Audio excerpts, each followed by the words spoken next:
y a-t-il plus jouisseur que Kabound? Y a-t-il plus jouisseur que Kabound dans le régime ici?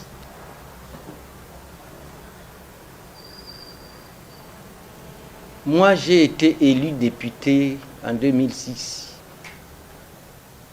J'ai acheté une parcelle de $2000 à Kimbondo. J'ai fini la maison en 2013. Donc, si le salaire du premier vice-président peut donner à Kabound ce qu'il a eu dans 2-3 ans, j'ai dit que c'est faux.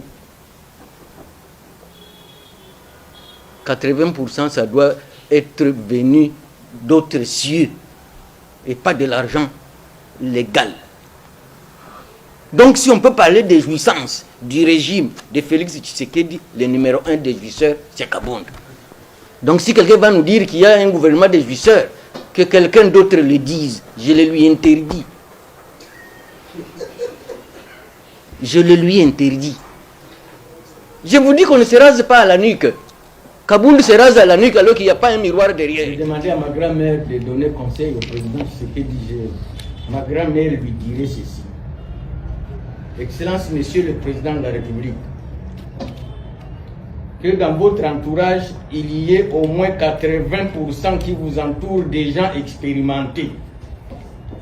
Ne prenez pas seulement 80% des gens qui viennent d'Europe et qui ne connaissent pas le pays. Et elle lui dirait encore, la guerre de l'Est, c'est votre pouvoir. C'est votre pouvoir. Que quand on fait la guerre à quelqu'un, il devient chef de guerre.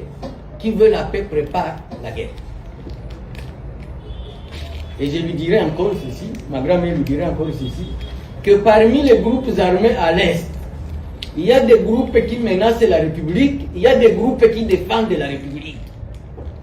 Que si ces groupes-là n'étaient pas là, le Rwanda aurait occupé l'Est il y a 20 ans.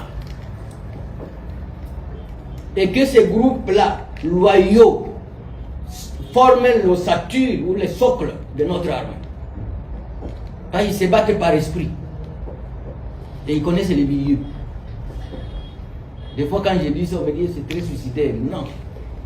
Il n'y aura pas une armée qui va gagner la guerre qui n'incorpore pas les résistants au sein.